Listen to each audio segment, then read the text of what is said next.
hour, this ridge has become an inferno. I walked over to the kitchen window and I had a view up the hill and I could see all the smoke, and I realized it's time to go to work. For firefighter Mark Hoffman, work on that day meant the Oakland Hills. It was October 19th, 1991. I knew this area intimately, and I'm watching, I can see the homes just bursting into flame. And every single block, a classmate, someone I knew from school, somebody's parents, somebody's grandparents, a neighbor, an ex-neighbor, you know, it so personalized it for me. What happened here in the Oakland Hills was almost surreal, devastating, unprecedented. A perfect storm of dry conditions, excessive vegetation, and high winds. A firestorm that took the lives of 25 people, injured 150 more, and burned more than 3,000 homes. At a cost of more than $1 billion, it was and still is the most destructive and expensive fire in California history. Some 20 years later, firefighter Mark Hoffman is the interim fire chief in his hometown. He's seen the changes in this department in response to the Oakland Hills fire, new equipment, training, fire codes, and in a big way, fire prevention and partnership. The group of people who have the most at risk have voted to have a district where they assess themselves and they then provide training, public ed, maintenance of public areas. It's called the Wildfire Prevention Assessment District, WPAD. The district covers a stretch of communities from Berkeley to San Leandro that are set in the woodland areas. The threat is always there. I'm challenged to do it all. Wildfire Assessment District has demonstrated that they look at the bigger picture, and it's a cost-effective manner in which to do it because they focus on the needs. They're the Jiminy Cricket on my shoulder telling me as a fire chief if I'm missing the ball. People like Dr. Robert Sieben won't let the ball be dropped. Dr. Sieben and scores of volunteers have been helping to clear places like Beaconsfield Canyon for years. He also serves as a charter member of the WPAD Citizens Advisory Committee.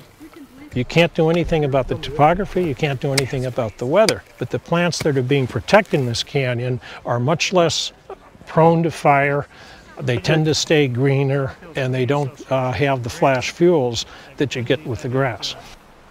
By 1999, this stuff was 10 to 12 feet high. It had wiped out all the other vegetation. There's lots of dead wood in it, and it was clearly in extreme fire danger. And I realized that this isn't something you do once and you're done. You've got to be with it year to year, and each year the strategy is a little different. It's like a war zone.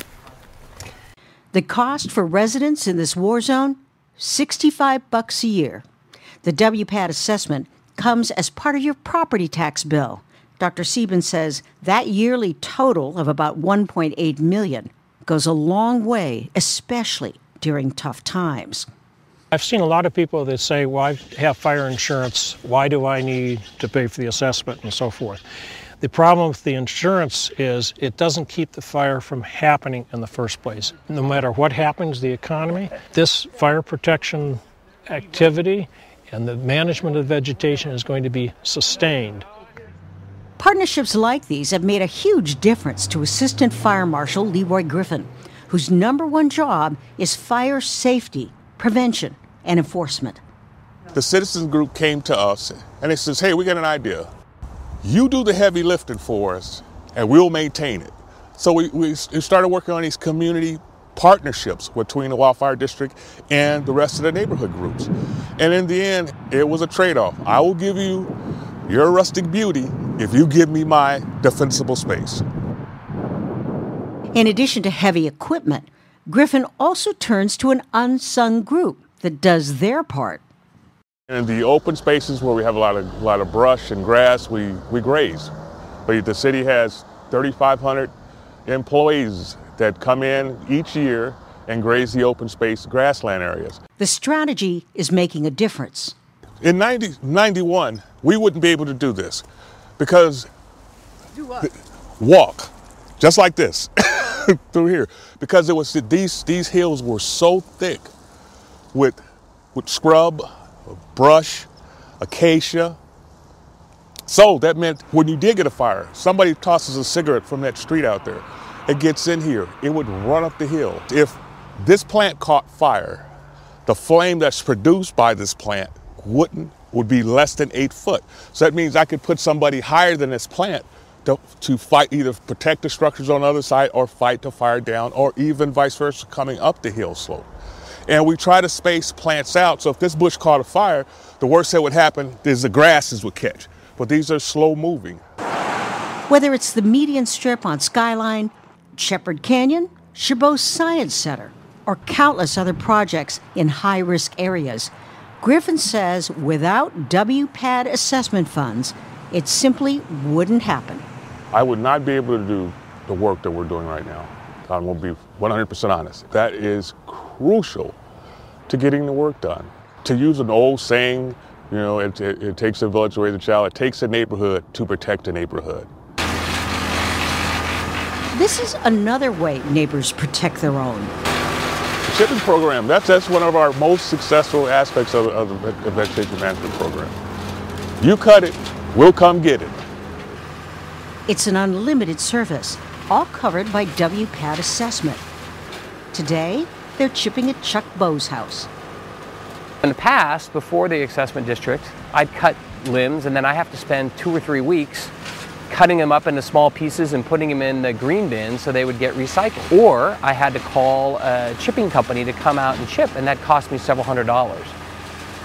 Chuck and his family love living where they do, but they know the risk and how WPAD figures into the safety of their neighborhood. Because of the Wildfire Prevention Assessment District, there's citizen oversight to ensure that the funds that are contributed to the district are only spent on district activities. Most of the things that are under our control are taken care of. Things like making sure that vegetation is trimmed back and is not excessive.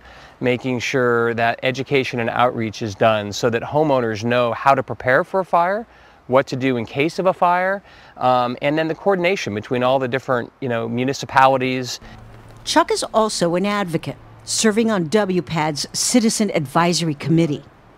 I look at it as twofold. One is self-interest, protecting my family, and two is being a good member of the community and doing my share to keep it the wonderful place to live that it is. It doesn't take much to realize that an ounce of prevention is worth, 10 pounds of cure. And so that, to me, is kind of a no-brainer.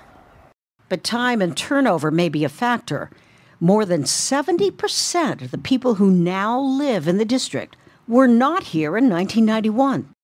Leroy Griffin says we can never forget to be vigilant. Go back and look at the faces of the individuals that lived through the 91 fire. Look at the 91 fire. If that doesn't open up your eyes, nothing will.